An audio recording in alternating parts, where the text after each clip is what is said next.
You are now listening to theGrio's Black Podcast Network, Black Culture Amplified. What's going on, everybody, and welcome back to another episode of Dear Culture here on the theGrio Black Podcast Network. I'm your host, Panama Jackson, and today we have an extra special episode. We are joined by two other hosts of shows here at the theGrio Black Podcast Network because we're going to talk about something that is, I want to say beloved, but I don't know that that's true, though I do think more recently the joy, the participation, the engagement for it is at an all-time high. Today, ladies and gentlemen, we're talking Kwanzaa with Christina Greer, host of The Blackest Questions, and Michael Harriot of theGrio Daily. We're talking Kwanzaa, ladies and gentlemen. How are you all doing today? No complaints, Panama. I'm good. I'm with my two Grio siblings. I'm happy as a clam. Yeah, I feel like this is like when the cousins get to spend the night. Look, that's all we can ask for. You got a Wu-Tang shirt on, which makes everything even more fun. I almost wore one today myself, but I decided not to, thank goodness, or it would look extra something. I don't know. But we're here to talk Kwanzaa because it's almost Christmas time, and I feel like in the past few years, the fervor around Kwanzaa has grown some. When I was young, I don't remember anybody celebrating it. Now I feel like I see Instagram and Facebook and Twitter feeds full of people celebrating Kwanzaa, and I don't know exactly what to do with this, but I think it's kind of awesome. So I kind of wanted to talk to you all just about Kwanzaa in general, your thoughts, feelings, prayers, concerns, and all that. But before we get into that, I have one important question. Did you celebrate Kwanzaa? Christina, did you celebrate Kwanzaa? No, not growing up. We knew it was there, but we didn't celebrate. And where are you from again? I was raised in Philly. Born in New York, but raised in Philly. All right. And Michael, you're like a Kwanzaa expert, right? Yeah, I come from a Kwanzaa community, man. It's just like a guy who owned a funeral home in my hometown. I don't know when he started it. He had a Kwanzaa celebration every year, and the Deltas would give away a bike on the last day.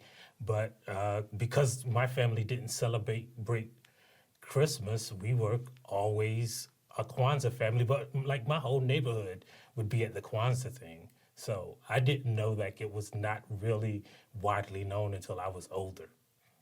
So I never celebrated Kwanzaa growing up. I don't remember ever talking about Kwanzaa. I heard about Kwanzaa, I think when I was in middle school. When I went to middle school in Frankfurt, Germany, we had somebody come talk to us about, I don't exactly know what he came to talk to us about, but I remember hearing Kwanzaa mentioned for the first time. So I always assumed we didn't celebrate it because I was from down south. But I mean, you're from down south, Michael. So I find that interesting. I did, however, celebrate Kwanzaa for the first time the Christmas before last. I decided to jump into Kwanzaa full tilt, and I want to talk a little bit about that. But Christina, you said you heard about Kwanzaa, but you all didn't celebrate it. Was that just a family thing, like as a whole, or like was Kwanzaa happening? You're in Philly, I imagine. Oh yeah, I imagine it's everywhere. Philly, it's everywhere, but just in our family, we always celebrated Christmas. I mean, I knew about, I saw the candles. Now, mind you, I went to a Quaker school that had a large Jewish population, so like the Kwanzaa candles and the Hanukkah candles always reminded me of like the same candles. I was like, oh, the Kwanzaa candles are just red, black, and green, and my friends' Hanukkah candles are just, it's like 7 and 7. But then it was just, I loved saying Kuji Chakalia. Like I knew what the days were, it's like Nia and wait, now I'm blanking on them. And Ema, Umoji Jama. and Ujama. So it's like I remember I usually get like 4 out of the 7, but we never celebrated except for one Christmas. My mom's cousin, who owns the Great Blacks and Wax Museum in Baltimore, she and her husband founded that and came and spent a Christmas with us. And they were just sort of like, so are you all not celebrating Kwanzaa? And we're like, no. I mean, I was like, if you want to give us some gifts, I'm down. But, they were essentially like, it's more than gifts. It's not just basically like 7 days after Christmas of gift giving. It's a time to reflect. So last year was the first time that I read up on it, just because I did this kind of bingo card where it was just for the month of February. It sort of gave you some ideas. So, you're supposed to like join a Black bank and like, read a Black author and support an HBCU. So it gave you all these things that you could do, learn about a Black musician, learn about a Black scholar. And so one of the things was, to celebrate Kwanzaa. So I ended up just at least spending the days reflecting on the various tenets of Kwanzaa, but I didn't buy the candles. I didn't, coordinate with my friends. So maybe, I might be inspired. I've got a niece who's of age who should be, thinking about something other than Christmas. So like you slightly committed. You almost there. Like you looked into it, but you didn't get the Kinara, the candles, and none of that stuff. Oh, I didn't even know it was called a Kinara. Yeah, you're okay. still on the See, outs I need to here. do. I need to do some research. I need to do. Now, Michael, you grew up celebrating Kwanzaa. Do you still do that now? Like, do you still not celebrate Christmas but celebrate Kwanzaa? Well, I celebrate Christmas. I don't know if I celebrate Christmas. So I would I was working with the Boy Scouts, so I had to like go get a tree because my son was like volunteering with the Boy Scouts. So I don't know if I ever celebrated Christmas, but I still celebrate Kwanzaa because like my family still does the gifts and stuff. Like, so, everybody will be still shopping back home for Kwanzaa gifts. And like, so my family is coming to stay with me, for instance, for Thanksgiving. And like, I had to create a whole game plan for my sister because like, she's one of those Black Friday people, but she goes and does it for Kwanzaa instead of Christmas. So like, I still do it because my family does. Like, how you gonna step out of the Kwanzaa tradition and just like say, I ain't getting no gifts this year? But we buy gifts instead of making them a lot of times. So yeah, I still celebrate. In my family, so okay, I remember I wrote this article a couple of years ago about celebrating Kwanzaa for the first time. I guess almost 2 years ago now. Because I had spent so much time kind of mocking Kwanzaa and clowning it. But it's like all of a sudden we hit this new wave of like Black power, Black cultural consciousness and all this stuff. Every shirt that I was buying came from a Black store. I was trying to spend my money where I could. And when I started doing that, it almost knocked every single reason I had that was anti-Kwanzaa like off the table, to the point where I had to really genuinely think about how and like, why do I not do this, right? Like, why am I, if I'm as pro-Black as I claim to be, why am I out here pretending like this ain't part of it? Or can't be part of it, you know what I'm saying? And I remember seeing like some Instagram posts of somebody like from a store here in DC, like was selling Kwanzaa kits. So I went out and bought a Kwanzaa kit. And, I told my wife, like, I think we're going to celebrate Kwanzaa this year. And she, my wife is African. So she's even more like curious about all these things, like, oh, look at you all.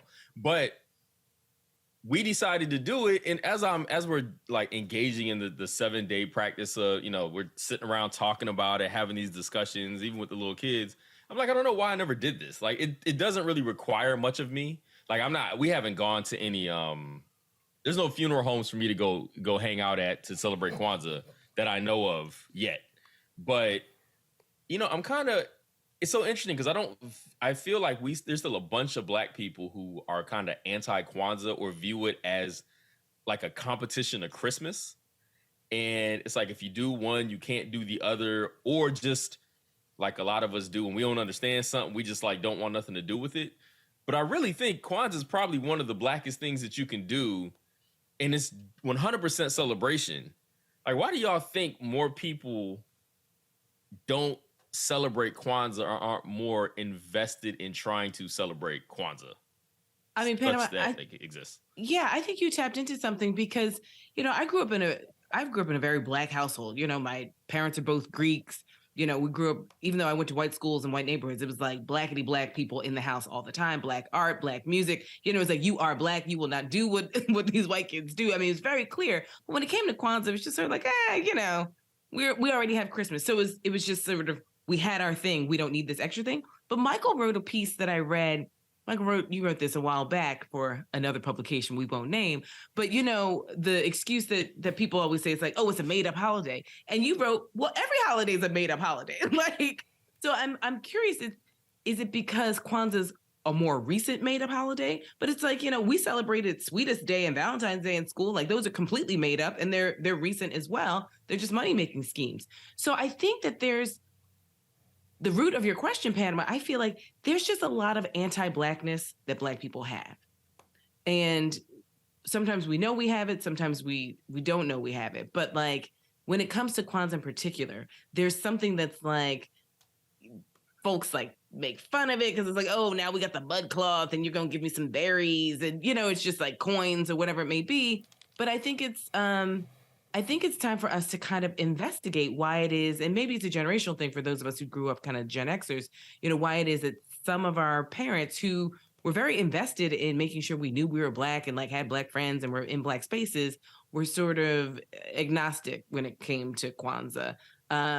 But the more I think about it, the more I am excited to kind of tap into some of these principles, especially in this moment, like with COVID, with kind of feeling that I want to connect with Black people, feeling like Black people are, the older you get, it's like the tenets that my dad said, growing up, it's like, if you're ever in a jam, then do two things. It's like, wasn't find a police officer. It's like, find an Omega. So it's like, look for somebody who has on purple and gold. If you can't find an Omega, then you find a Black person. Like a Greek Black person. If you can't find just a Greek person, then just find a Black person. But he was very clear. It's like, if you ever need anything, say, find somebody in purple and gold. If you can't, then find a Kappa, an Alpha, or a Sigma. And if you can't find them, then just like find a Black person. And like Black people, we will stick together. Like it's not sadly 100% of the case, but like lean in that direction always. And so growing up in a household where that's the foundation, but then also when it comes to Kwanzaa, it's like, yeah, we're not doing berries and fruits and mud cloth. But I'm curious, now I'll be with my family for Thanksgiving. Now I'm going to ask my parents what it was about Kwanzaa that made them just not that interested in bringing up their two daughters in what seems like a pretty dope tradition.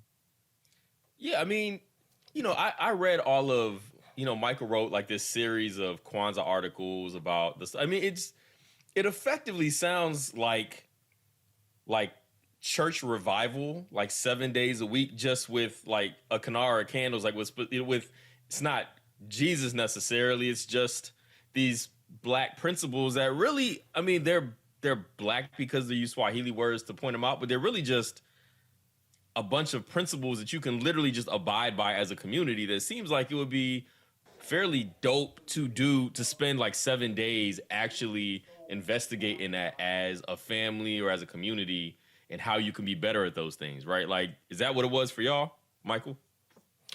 Yeah. It's weird to hear for me to hear people talk about Kwanzaa, like in relation to Christmas, because like I never kind of associated Kwanzaa with like, a replacement for Christmas or substitute Christmas.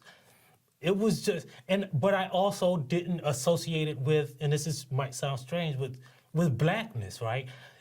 I just thought it was something, and I knew everybody didn't do it because like it was no Kwanzaa movies or anything like that. But I just associated with something that like my town or my community did, right? So in the South, they're usually during the spring. They're like every town has this festival, and it's named after something in that town or that town's history, like the sweet potato festival, and the town next to me had the egg scramble. But I thought it was kind of like that. Like it wasn't associated with Blackness as much as it was associated with my community in my mind when I look back on it, right? So, and it wasn't even really churchy, right? Aside from like we would have a Kwanzaa choir that we practiced all during Kwanzaa because we were going to sing on the last day, right? And because it was faith, right? But other than that, it was like on collective work, when you're talking about collective work and responsibility, like everybody would do the Habitat for Humanity project, where you just go out there and you be out there all day chasing people with hammers. It was just like a bunch of fun. So to me, it was it was a tradition, but it wasn't necessarily like about blackness as much as it was like, oh, this is how you keep your community thriving or surviving or whatever it was. It was like, I don't know if we paid attention to the deeper meaning as a child, but I think it worked because it kind of, rubbed off. Like, when people in my neighborhood had to go use a caterer, they went to a black caterer because, of the principles that we were kind of ingrained in us as children. We're going to take a real quick break and we're going to come back. You mentioned something, Michael, that I really want to tap into that I think is really important and essential to this conversation about Kwanzaa and why probably people don't do it or don't celebrate it, or those of us don't know what we're doing. So we're going to take a real quick break here on Dear Culture. We'll be right back. All right, we're back here on Dear Culture, and we're talking Kwanzaa. I'm joined by Christina Greer and Michael Harriot, two of my podcast co-hosts here at theGrio Black Podcast Network at theGrio. And we're talking Kwanzaa. And Michael, you said something really interesting in that last segment, which was effectively that because the way that you grew up, Kwanzaa was just a part of life, right? Like, so people, it sounded to me like you grew up in a place where Kwanzaa was so normed that it wasn't this special to do. Like, people are trying to make it now when you try to jump into it, right? So you grew up, y'all had, for this particular day, you would do this and that, and it was just fun and all this stuff. And meanwhile, I'm thinking about it in the sense of, all right, I'm going to celebrate Kwanzaa. I got to find a way to specifically do cooperative economics this day and talk about it. Like, it sounds like when you come up in a place where something is ingrained in the culture, it's a much easier thing. You just do it, you go do it, you kind of understand what's going on. When you have people who are introduced to something and trying to get into something, like, we tend to overdo it. We get extreme with it. Next thing you know, people are showing up in dashikis and, trying to give themselves new names, because they don't know what they're doing. It becomes kind of, I don't know how else to say this, kind of like what we think white people would do if they start jumping into these black spaces. Like, you try to create the blackness, but when you said that you didn't associate it with blackness, I thought that was really deep because it's just like, that's just what we did. And I think that's probably why it's important when you jump into these things to find a space that's already doing something that's established, so you don't go out and try to create something that looks ridiculous because you don't know what it is you're supposed to be doing. So I really like that. I like that idea of it because, I think... Yeah, like I don't wear... I cook out on the 4th of July, but I'm not wearing an American flag shirt or thinking really about like the founding fathers or the Declaration of Independence or, in like as much as we talk about Christmas, like I don't really think most people, like it's about the gifts, right? Like I don't think most people until they're really adults or really get into Christianity think about like the gift of the newborn son to the world. Like it's about the traditions and what the people in your house are doing on Christmas. You think about Thanksgiving as, Turkey Day, right? And that's how I think about Kwanzaa. And later you might think about like giving thanks or what Christ gave to the world or what the Declaration of Independence means. But it's because you had those principles ingrained in your tradition from an early age. Yeah, I feel inspired to try to figure out a way to kind of norm it in my house. So my kids like get used to it as just something we do, right? Like it's not something that, here they come with the Kwanzaa stuff again. Here we got to go do this nonsense.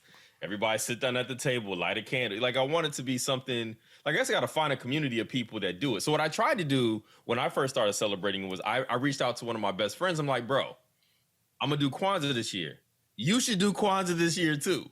And he's like, all right. And just to hedge my bet, I bought like a second Kwanzaa kit and I gave it to the homie. So I took away any resistance or hesitation. I made sure that he didn't have to go out and find one himself, right? That's in the Kwanzaa kit. Oh, man. In the Kwanzaa kit, I should have put one on display. That's what my first thought was, but I got to go in my storage and pull it out. But it had like the Kinara, had the 7 candles. It had like a little mat, like a little mat to put the Kinara on. I mean, it's effectively just the candles. There's some corn in there. I don't really know what the corn was for, It's for I the wasn't display, sure. right in front of the Canara. Okay. All right. So that's what we did with it, but I'm glad because I didn't know what else to do with this thing. It did come with a booklet that explained Kwanzaa and the principles and like how, like what day you do each thing and stuff like that, and how to, how to, I guess, do your own at home little small ceremony, whatever. But it was interesting because when we set this thing up, for one, it's very nice decoratively. It's red, black, and green. That joint looks awesome in a black house when you like set that lighting right up against like your photo of like James Baldwin in the back kind of thing. Like it's kind of dope. I mean, I want to figure out how to, like I said, norm it for my family and for my kids, because I do think there's immense value to be had in celebrating like these 7 principles and just talking about how they can impact our life in a more substantial way. You know what I mean? Like just to... Yeah. I mean, because the 7 principles are something that we all could and should be thinking about, especially, now that I'm inspired, like, especially after kind of the abundance.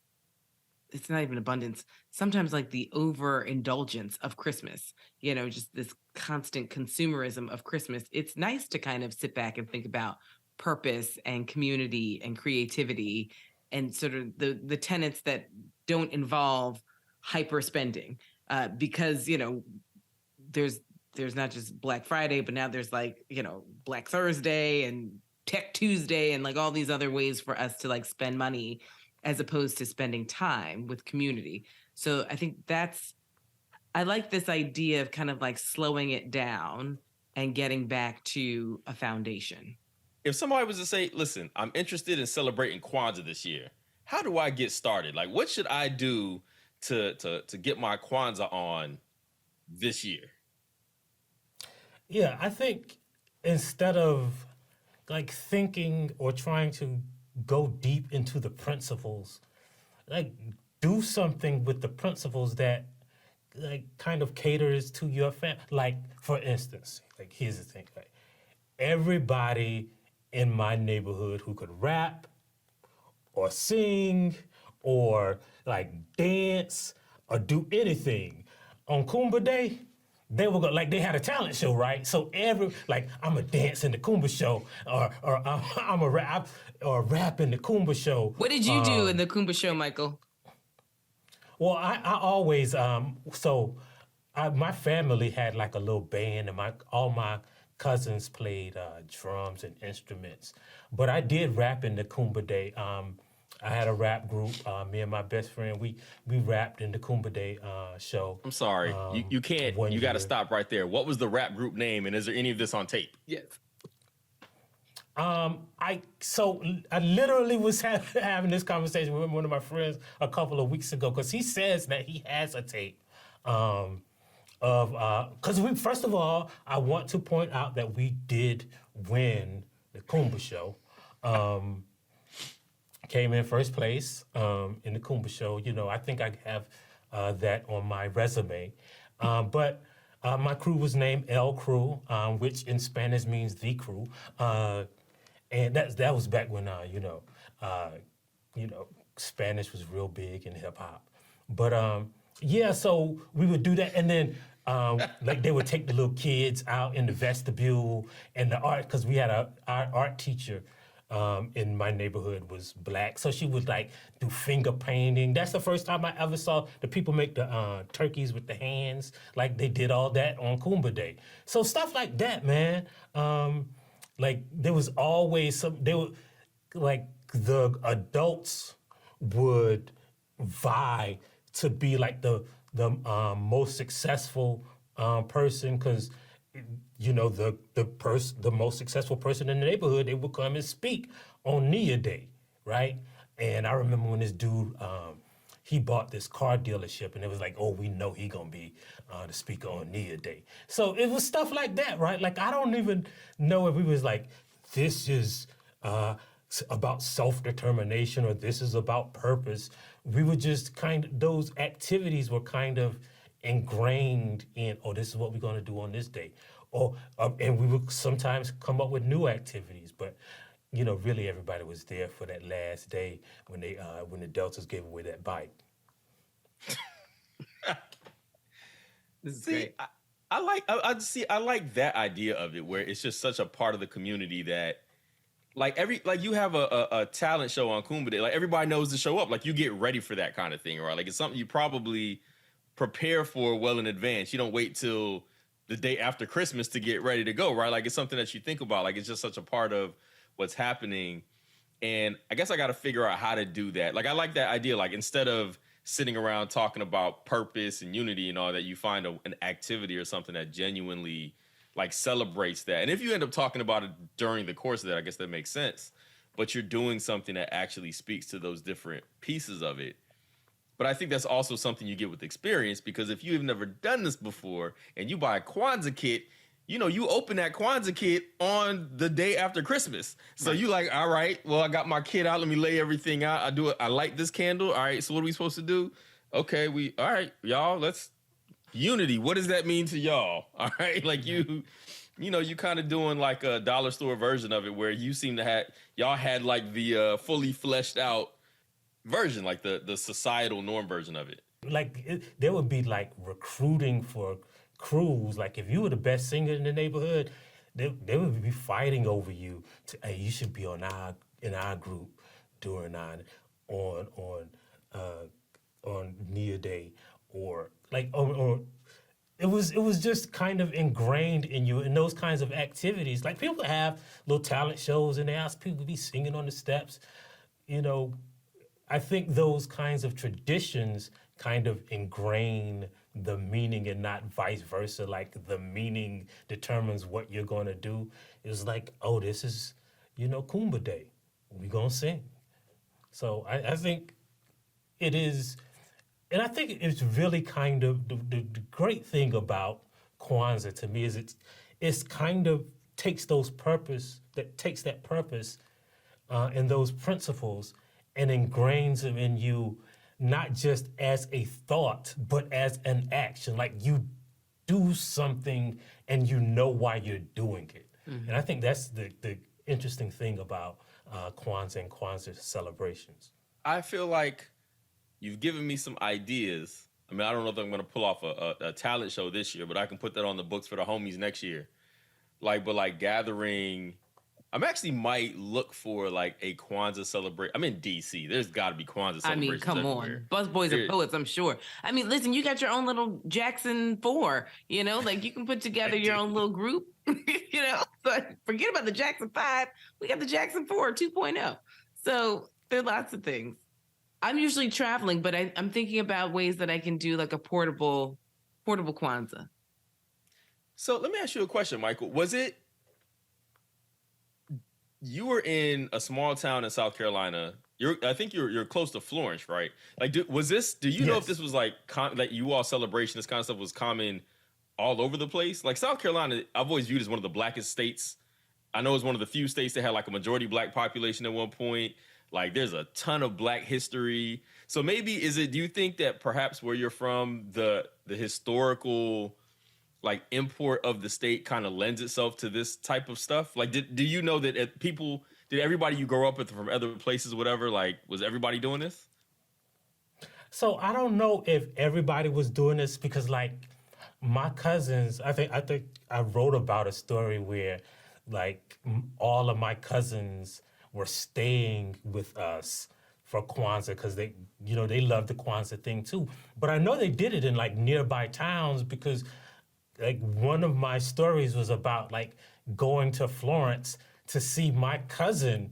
Like I got a rich family legacy, man. My cousin won the Kumbaya talent show in his town, and I got in trouble for sneaking out of the house to watch my cousin's group sing a rendition of BBD and win their Kumbaya show. So I know people around in nearby towns also did it. I don't know if theirs was as big as that. Their talent show was actually bigger than our talent show, because it was a bigger town.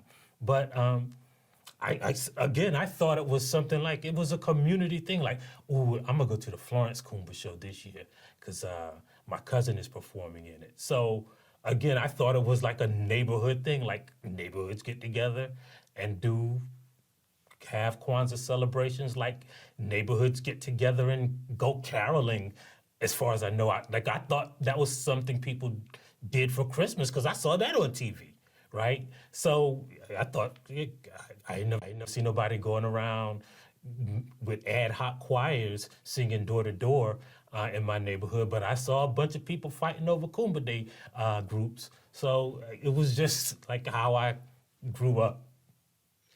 You know, I've just been inspired to write an article about songs that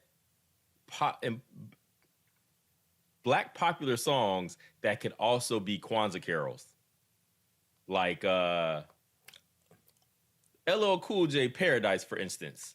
You know, well, that doesn't really work. He has one line in there that works. But I'm gonna have to spend some time thinking about songs that actually fit the specific, like, I don't know, like there gotta be songs about cooperative economics. We just don't call it that, you know, just I don't know. I'm gonna spend some time on this. It was a half-baked thought idea that I just had with this. We're gonna take a real quick break and come back because I have another question for you both about Kwanzaa and where we go from here on Dear Culture. All right, we're back here on Dear Culture. We're still talking Kwanzaa with Christina Greer and Michael Harriot, and I have a couple questions. So I want to start. I'm gonna come back to Kwanzaa caroling because I got to think a little bit more about some of the songs, and I learned on the break that there actually was a Kwanzaa carol, and I want Michael to sing it for us. I don't know if he's gonna pull that off or not, but I have a more general question about Kwanzaa and Black culture at this point. You know, I opened the show talking about how in the past couple of years, I think like we're in this new era of like Black power, Black consciousness. And I feel like people are more invested and interested in like Black joy and Black celebration than we were when I was growing up. Not that it didn't exist, but like the outward display, the active, like the intentional part of it seems to be a constant now. Christina, do you think that the environment, the climate is ripe for Kwanzaa to kind of make the leap into mainstream Blackness? Like, do you think it could? I think it could. Doesn't seem like it took much to get you over the hump to being inspired by it. Yeah. Well, I just think, maybe because social media and COVID have brought together so many different types of folks. When we were all home, it kind of brought down a lot of walls, not just between celebrities and non-celebrities, but I think that there's been like some really interesting class conversations that have been going on. And there's some like, obviously I talk about this in Black ethnics, but like diasporic conversations going on. And sometimes they're a little uneasy, but just for example, like the day that Black Twitter met Irish Twitter, right? And when the Queen died, sadly. Right. But that was Jamaican Twitter.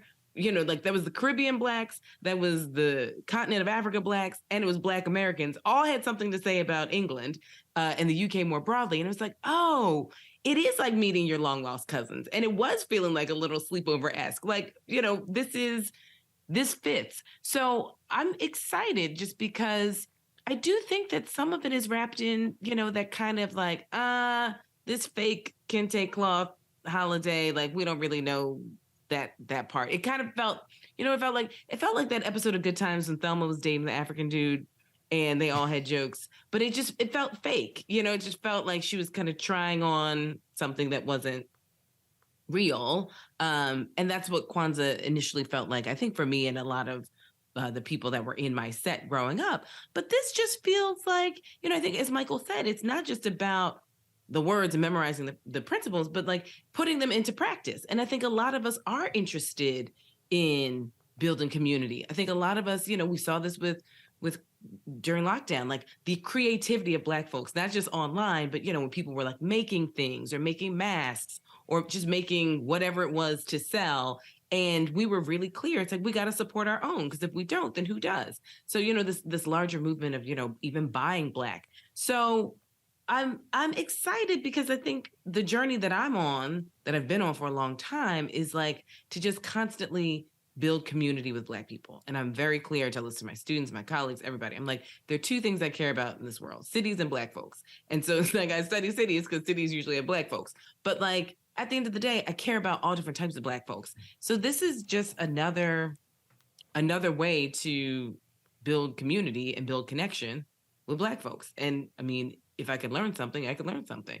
It is interesting. I feel like I want to have the conversation with your wife about Kwanzaa because, so much of Kwanzaa, I think, is rooted in this like African identity that is important and is connected, that can sometimes feel a little forced or strained, but like it's still worthy of detangling and having a conversation about. Yeah, my wife definitely didn't believe in Kwanzaa. So she's like, what is this? It's not a thing you believe in. Let's like, it's not a thing you believe in. Like, you don't believe in the 4th of July or Thanksgiving. Like, you don't believe in those things. It's a tradition that you celebrate.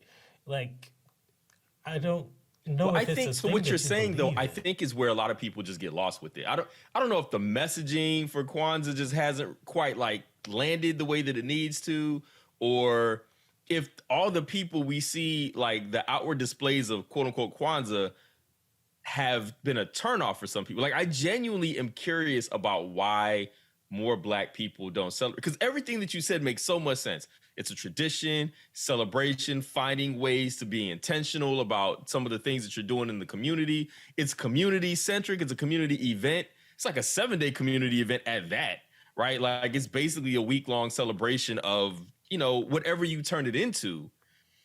So I don't understand why in the world it's so difficult to get, or why say so difficult, but I guess I don't understand why this isn't more of a thing that has already been in play. Like, I guess I don't know if like the founder, I don't know if Ron Karenga was the issue. Like, people like, I don't mess with buddies, so I'm out on that. Like,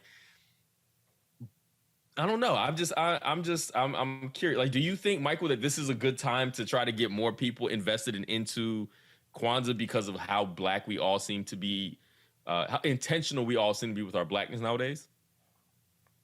Yeah, I think it could be just like Juneteenth, right?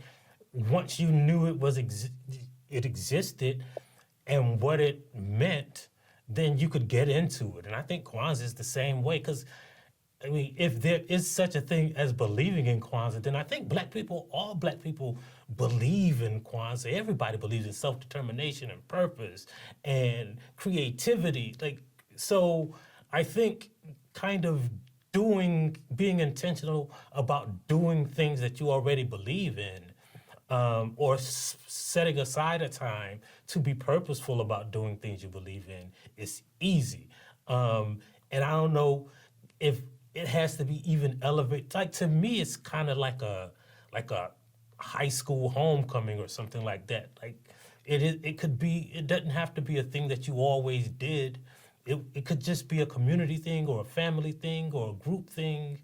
So yeah, I think it is the time. It's the perfect time to do it. You're gonna pick a Kwanzaa playlist of carols that we're going to put on Spotify. I'm tasking you with this, by the way. That is going to that explains all of the, or not even explains, right? Just exemplifies all of the Kwanzaa principles. So look for that Panama playlist coming up soon, and we're going to do it, man. Let's do it. Listen, I'm all for this. I'm genuinely, like, since I said that out loud, I've been in my brain trying to come up with 7 songs that I could say here to just show how witty I am with my music knowledge, and I can't do it because I have to really spend some time thinking about it. But you also mentioned that there was a Kwanzaa carol that y'all sang at the end of Kwanzaa. What was the Kwanzaa carol? You ain't got to sing it necessarily, though. I would love to see that. I would love that. But what are the words to the Kwanzaa carol? So the Kwanzaa carol was written by Rosalie Hunter, who was also like she sang like Mahalia Jackson, and she would she would lure us into choir practice every year with cupcakes that had candy in the middle of the cupcakes, right? And if you could only get one if you came to the Kwanzaa choir practice, and on the last day they would have all of the choirs of all of the churches would come for the last day, right, for faith, but the Kwanzaa choir, the kids' Kwanzaa choir, would be the closing act, and we would sing the Kwanzaa carol, and it was basically like, it was so simple because it was just It goes, we are celebrating Kwanzaa. Yeah, yeah. We are celebrating Kwanzaa. Yeah, yeah.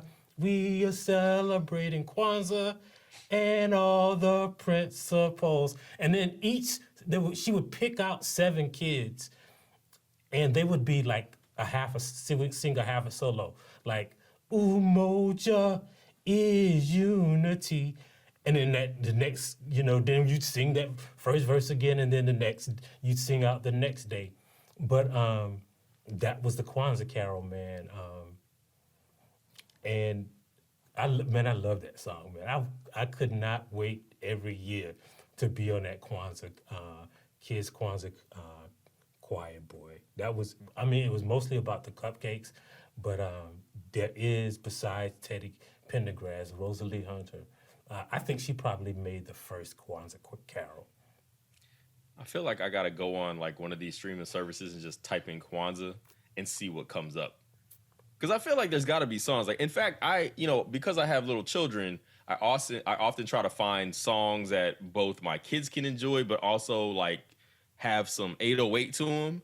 And I feel like there was a song recently released by one of those like Gracie's Corner or something like that. That was like a Kwanzaa song. I feel like that just happened. I don't think I'm making it up, but I have to look into that because I feel like this goes back to I feel like it's just like the time is ripe for more intentional displays of blackness, and Kwanzaa seems to fit right into that.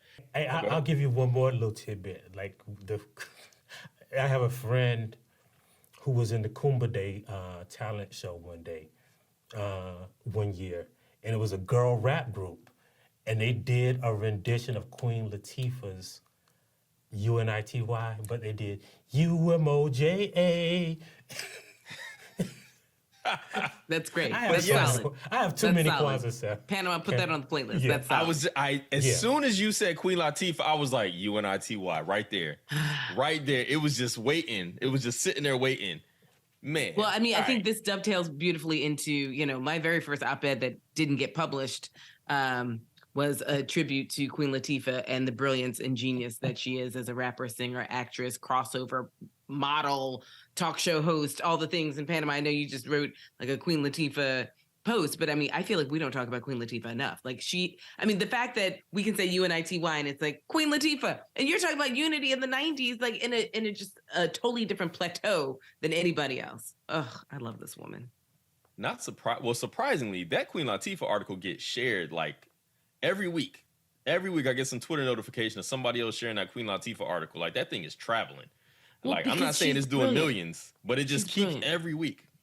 Yeah. But here's the crazy thing. I tried to write this before I joined theGrio and Amsterdam News, but like I wrote this op-ed about Queen Latifah, and nobody was interested in it. And I just thought that she was this amazing. It was the like 25th anniversary of the Black Rain album. And I was like, and she does all this like with her clothes on too. And she's not a size 2. Like I just thought it was fascinating. She's this like amazing artist and entertainer. Yeah, she's in Juice, for Pete's sake. Like she's been everywhere, but nobody was interested at the time. So I'm glad that she's getting her flowers. That Queen Latifah biopic is on the way. It's coming. Biopic. However you say that. I say biopic. I don't know. I say biopic. I don't like biopic, but whatever. Me either. Well, it sounds like a disease. Yeah, it just don't sound right. But I hear people say it just doesn't sound right. Right. You got to go on Tuesday for your biopic. Back in the 90s. There you go. All right. Well, I think we've reached a reasonable end to this discussion about Kwanzaa, but I want everybody to have an opportunity, some last thoughts, anything, where you are with Kwanzaa now. Michael's already there, but I don't know. Any last final thoughts about Kwanzaa? I have some final thoughts. I will bring up the rear on that one to close us all out. So, Christina, do you have any final thoughts about this Kwanzaa conversation? I'm traveling this year, so I don't know if I'm going to say I'm going to sit down for all 7 days. However, I am going to be cognizant, with my candles and my Kanara, but I am going to be cognizant of the 7 days, and I'm going to think about you too as I celebrate the 7 days. Michael, I can't sing. I lip sing in church, but I'll think about something else to do creatively as well to celebrate, because I think it dovetails really beautifully, with what theGrio is doing, what the three of us try and do with our writing and our podcast. And I just think it's like a nice seamless way to go into 2023 collectively. Sounds good. Michael, what about you? Yeah, would be a fun, like, you can do it by yourself or with some family. Like, you can pick out a movie that exemplifies each one of the Kwanzaa principles, and that could be your Kwanzaa celebration for each day. Like, we're gonna sit down, or I'm gonna sit down and watch a movie about unity, or about self-determination, or about, collective work and responsibility. You could be imaginative and pick you a Kwanzaa movie, or come up with your own Kwanzaa movie playlist that is your own celebration of Kwanzaa. Michael, you tasked me with the music list. I feel like since you put the movie list on the table, you got to come up with the movie list, the 7-day Kwanzaa movie list. I feel like you got to come up with that one. I'll take care of the music. You got to come up with the movie list, because that was a great idea. Like, just right there, that was a great idea. Yeah, we could do that. I plan on celebrating this year with my family again.